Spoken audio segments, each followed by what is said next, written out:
seem to have this habit of thinking up crazy ideas, then busting my ass to bring them to life. I devised a simple plan to travel to Norway, buy an old bike, fix it up a bit, then ride it to the top of the world. And so I did exactly that. And now it's time to head home to Australia. But there's just one problem. I've fallen in love with this old bike, and I just can't leave her behind. This is it for the Warhorse.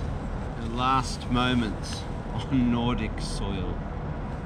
When I bought the bike, there was no connection. It was a rush. I had to get this video content created in Norway. Found the bike, bought it, and yeah, you know how the rest went. But now, after the journey to North Cap, I simply can't part with her. So we're heading to Australia. Well, she is, on a ship. Just got to get to London first.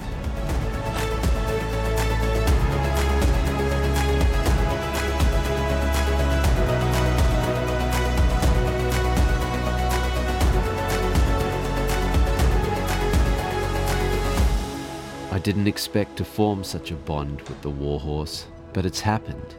I'll never sell the old girl, and there's no way I can leave Europe without knowing I've got a plan in place to get her back to Australia. So I've tracked down Bikes Abroad, an Australian-based motorcycle freight company that can handle her with care, but their nearest depot is in London, some 3,000 kilometres away. She's locked down as good as I can get it. I'm really not a fan of public transport. Being confined to a capsule of strangers is a place I'd rather not be. So if there's ever a secluded space, that's generally where you'll find me.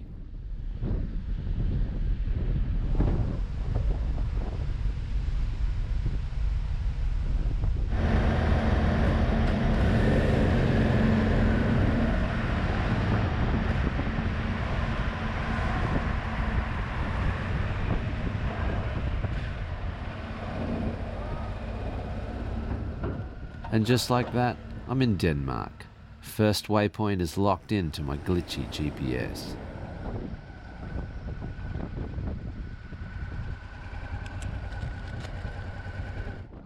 I'm taking a detour to the coast because there's some relics of World War II that I'm keen to check out.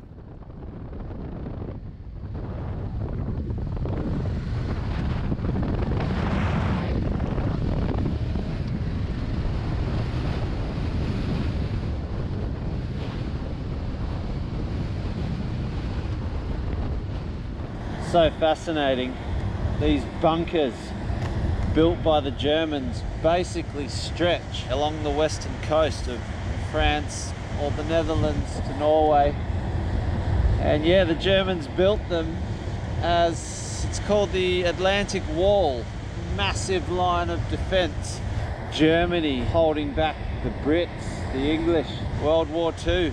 Just amazing, the resources, the infrastructure, just to build all this shit. And they obviously didn't plonk them in the sea. Over time, the waves have just hammered and washed away the dunes and the banks and undermined them, and they've just sunk and ended up in the ocean. So much war history in Europe.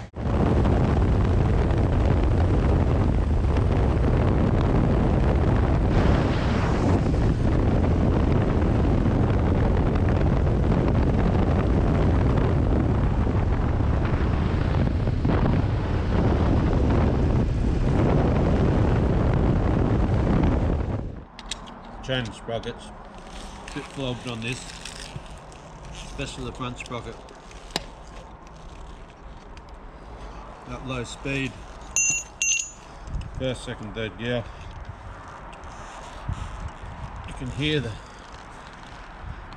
notchy and grabby the chain and sprockets are, but they'll get me to London, no problem.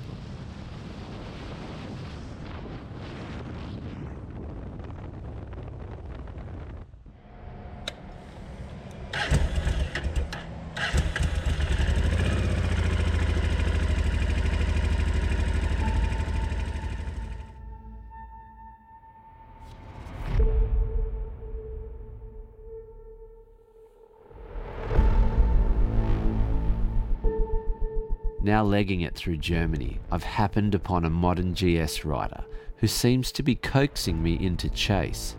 He's probably got an extra 100 horsepower on the Warhorse, so he's gapping us with every turn of the throttle on the straights. But the racer in me is patient, strategic, because if this guy's headed for the Trans-Euro Trail, he's about to get blown into the weeds by a 30-year-old Africa twin.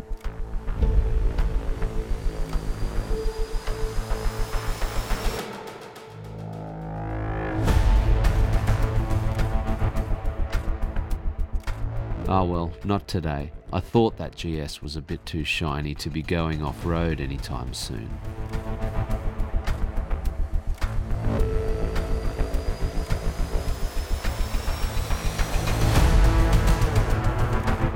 Here we go. Let the games begin. Goodbye Germany. Hello Netherlands.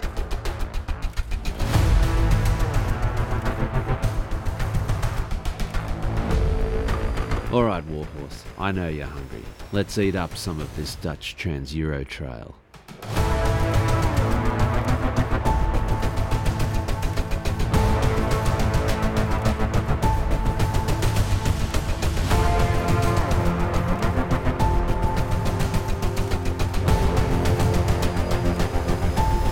This is awesome, a seemingly endless supply of sand tracks meandering the Dutch canals. The Warhorse just loves this stuff and holds a good line through the boggy sections too. The harder you push her, the more you can feel her Dakar heritage shine through. There's something about a big day riding fun tracks. At the end of it, finding a cold beer becomes top priority. I've drunk a lot of Heineken in my time. Yeah, it's popular. You just let me know that you just found out it's Dutch. Is from the Netherlands. Really? So this, because when I come to a country, I want to drink the national beer. There you go. And this is the national beer of the Netherlands. Cheers. Cheers, my friend. Enjoy. The hospitality in the Netherlands is first class, and so cool they're not even slightly concerned that I'm not wearing any shoes. I'll explain what's going on with that in a minute.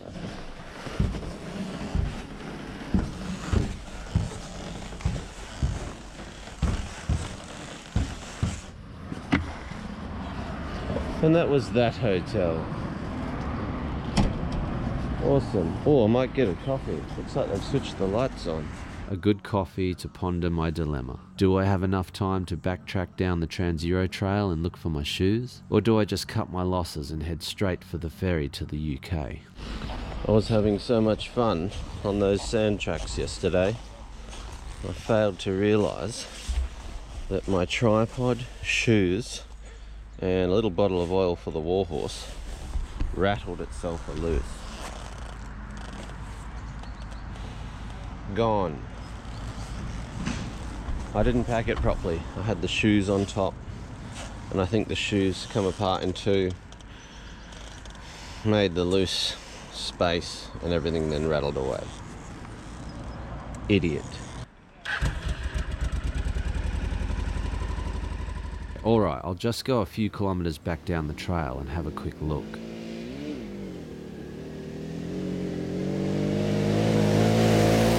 Why is it that things always seem to turn to shit when you go and do something you don't really have time to be doing?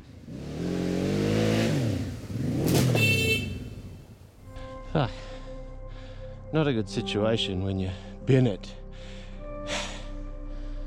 and put it in the ditch. Bloody hell. I'm gonna have to spin it round. But I can turn it around, I can just literally ride out of the ditch. In the direction we're facing, this ditch stretches for kilometres and is overgrown with thorny vine. I have to spin the Warhorse around. The entry to the drain is just behind us.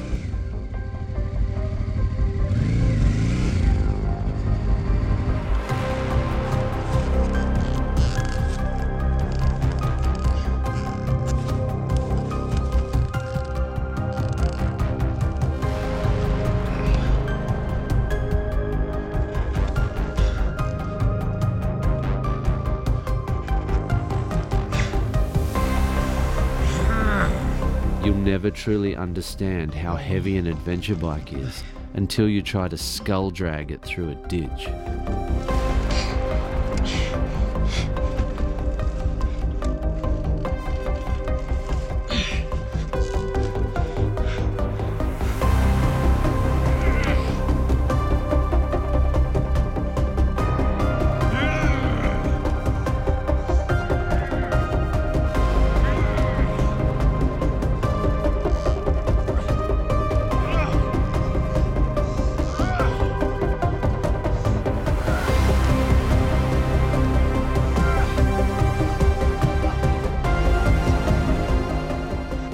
No one's coming in a hurry. I gotta get this fucking thing out. Getting thrashed by these prickles. I'm sweating. But we're gonna do this, Warhorse. We're gonna fucking do this.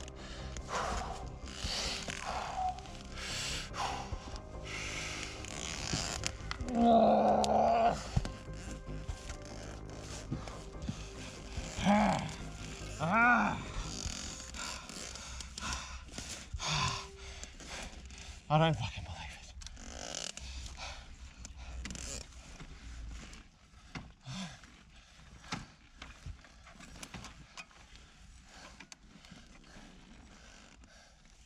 it. You better get yourself into gear.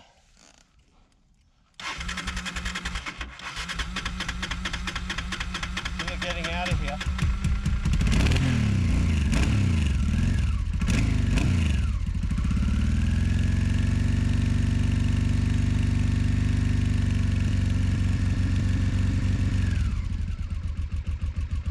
Sorry to do this to you, but we're going to get the ferry to the UK. Now let's go.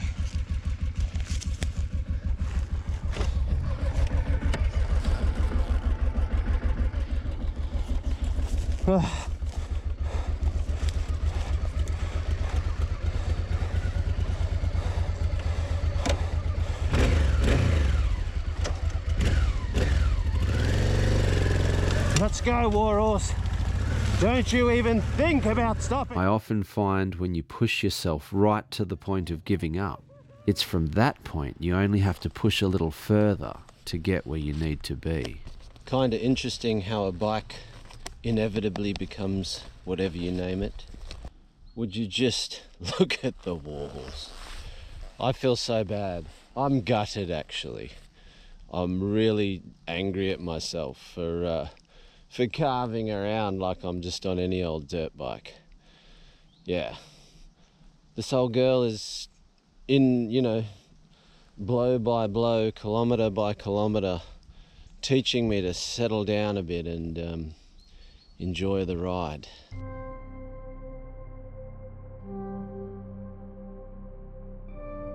Motorcycle adventure is not for everyone. There can be times you'll find yourself in the gutter, under a bridge, escaping the rain, all compounded by the disappointment of crashing your bike.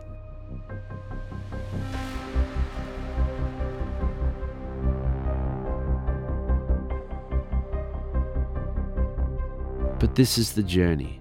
You learn to push through the struggles, regroup, and take stock of the overall situation. Because 9 times out of 10, if you're still on 2 wheels, still moving forward, then there's really nothing to worry about.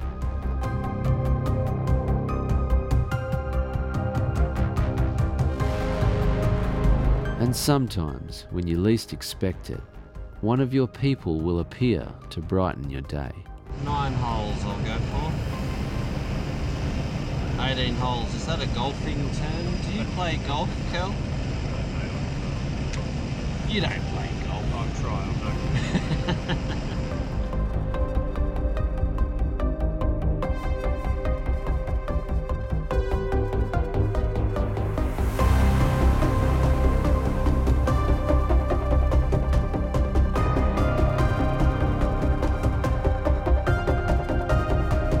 This is Kel, a fellow Aussie who happens to be on his way to Scotland, and he's quietly chuffed to see the Warhorse in the flesh after having just watched our Arctic Circle adventure on YouTube.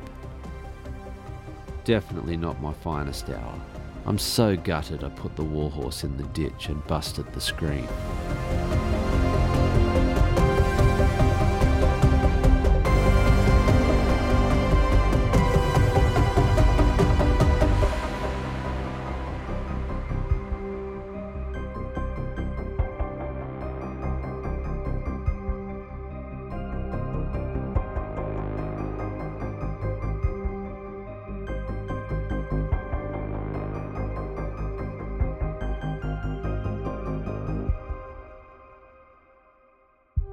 And that was this place, somewhere deep in the bowels of a ship. A bed, toilet, shower. It was pretty good, but I really want to get off this thing. Look how they rolled back then. Here she is, a sight for sore eyes. It's always a relief to get below deck and see your bike is sitting exactly how you left it. The Warhorse is safe. She survived the trip. Check out the Frankenstein forehead on the old girl now. What a legend.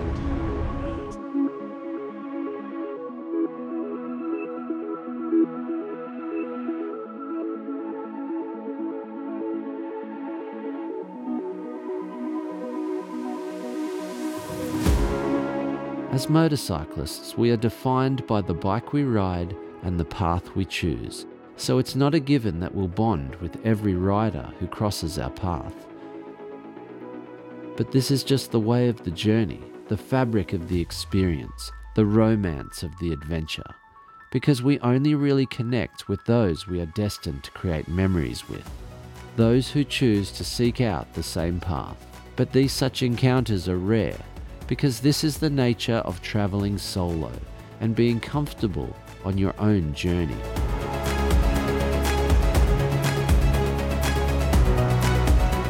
If you're a motorcycle owner, then you owe it to yourself to ride. If you've had a shit week at work, go for a ride. If your dog just died, get the map out and plan a massive ride. Even if the weather's shit, surprise yourself and go for that ride. Because in doing so, you are resetting your compass back to the path you're supposed to be on.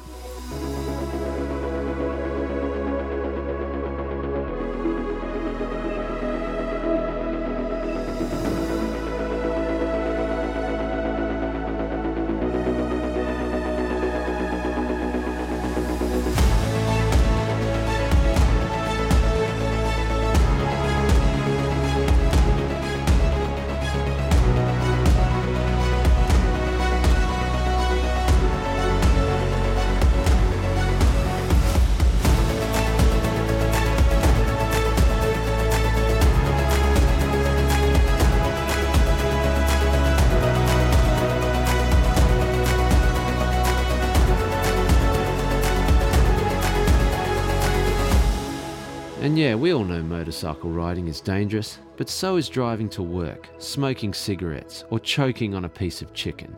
So get out there and ride, because it's not until we are doing the things we love that we are being our authentic self.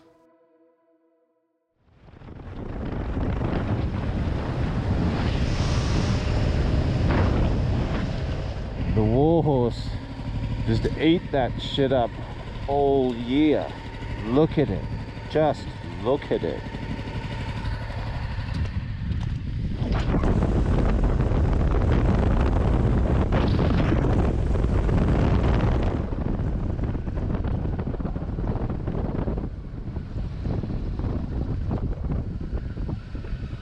The UK is actually blowing my mind. We've all seen medieval movies with knights on horseback going to battle. But when you actually roam this countryside, you see that it really was a fairy tale landscape of kings and queens.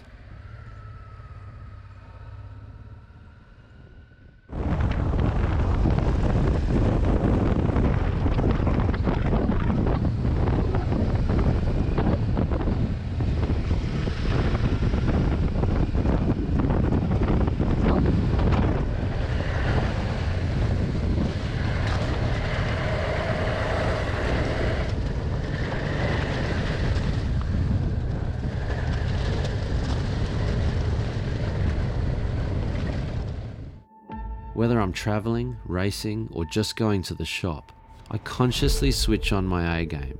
As a rider, it's a good practice.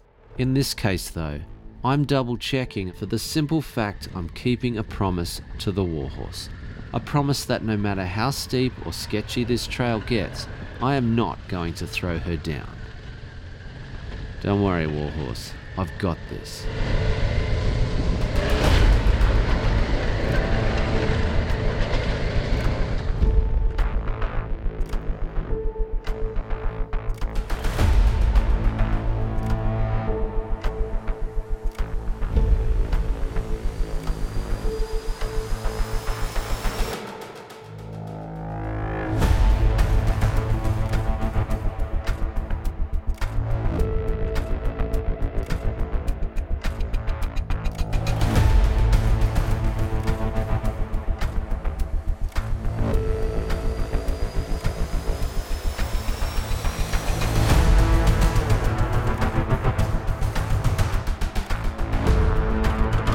I'm really at one with this old Africa twin now. We've travelled almost 9,000 kilometres together across 7 countries, so holding a fair pace down a steep rocky hill on touring tyres isn't really a big deal anymore.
What's happening, team? No, we're just trying to find out which lanes are still open. Well, you're on this Trans-Euro trail, yeah? I know you. Uh-oh, my cover's blown. How you doing? You mean, what the fuck am I doing What are here? you doing here? I've come down from Norway. I'm trying to get this bike to London so I can ship it back to Australia. Right. Yes, I watched the video today On the Warhorse. Warhorse, Well, yeah. here it is. It's a little worse for wear. Had a bit of an off in the Netherlands, but we will soldier on. So why don't we just go that way and see what happens? Well, we're just checking out the other way now. I just come this way and see if it was open. Yeah, righto. The boys are digging into the excuse book and don't want to get their bikes dirty. Ah well, I'm pretty content for today and keen to find an old English pub. Those end of day beers are calling again.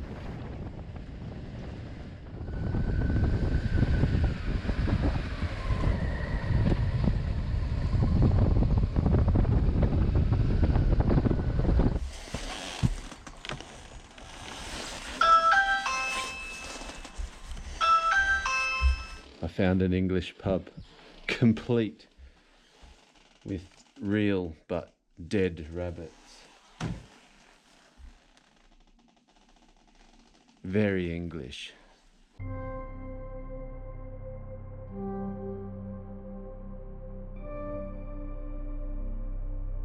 This is a comfort zone I don't mind now and then. A warm fire, beer, some duck and plum sauce, no shoes, and the ambient chatter of some old geezers by the bar.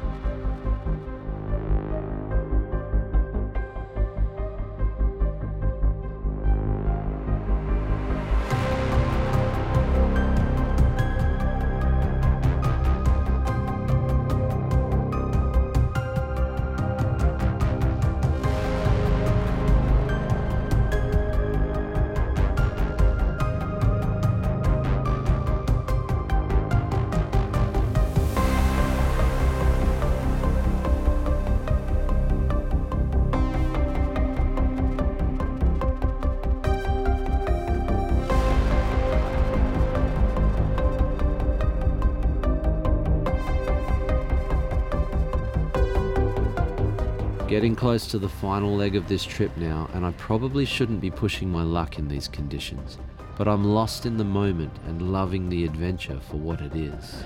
Super greasy. Got a bit of two-wheel drift happening.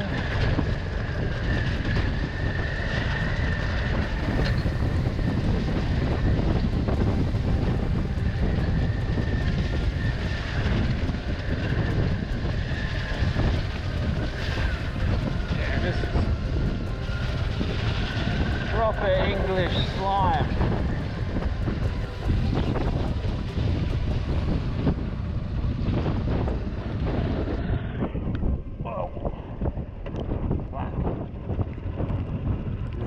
So slick, so slick.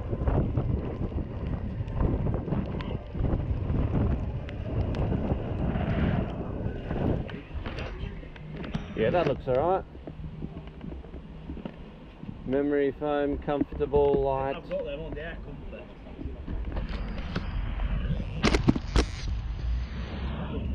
Ian, sit down on the bench and try it. I can get this done.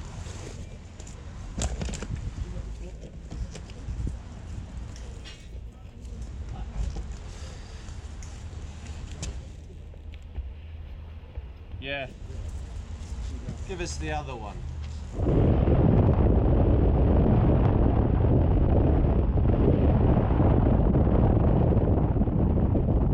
I really should be getting on the motorway and heading for London, but there's so much cool stuff to ride here.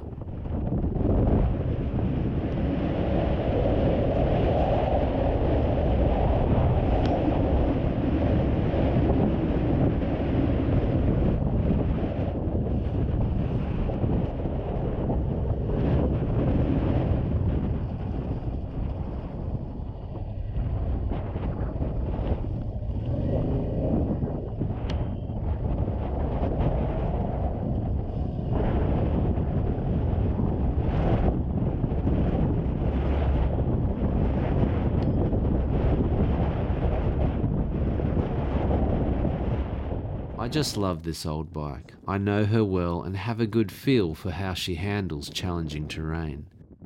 And just as well, because every so often you find yourself in a sketchy situation that demands all your years of riding experience be channeled into one gnarly move. It's raining, super steep and sketchy, then out of the blue Nan and Pop appear on the downside of a greasy, off-camber grass patch. And while they were totally impressed with my graceful drift, they were oblivious to how close I was to taking them out like bowling pins. Fuck. Pack it up, Adam. Get to the motorway and seal the deal on this mission. The fun's over. I didn't realise how much I needed this, but the Warhorse is shifting my perspective on life. It's teaching me to slow my pace a little and enjoy the ride, to rediscover the simple joy of motorcycling as a passion, not a profession.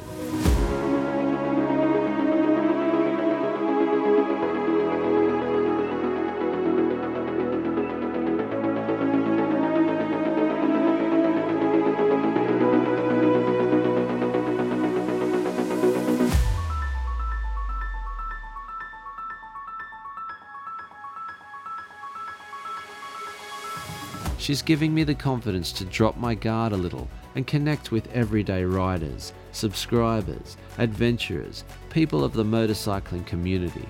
Because these are the people who want to know about the roads you've travelled, the places you've been, and the things you have seen. These are the people who care enough to help you arrive at your destination safely. See you, boys.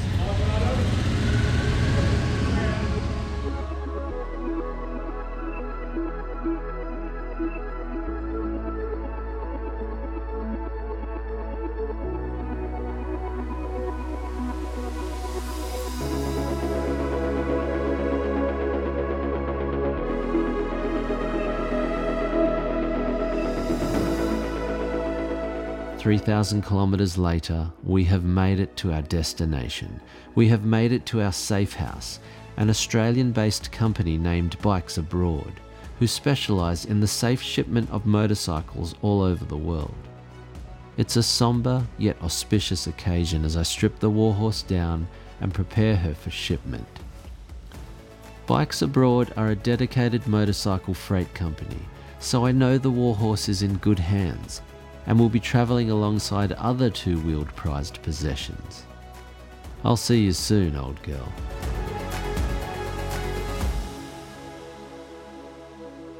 And here I am, back in my discomfort zone, in a capsule of strangers and missing the Warhorse already. Such a strange, melancholy ending to this film, this project, this adventure. But it's not the end. It's actually the beginning for the Warhorse. Yeah, leaving Australia 4 months ago, I could not have fathomed that I would own and ride a 30-year-old Africa Twin to the top of Europe and then down to London to put it on a ship back to Australia. And when it gets home and when I'm reunited, I'm going to restore that old girl. And she's going to become even more larger than life. Just you wait.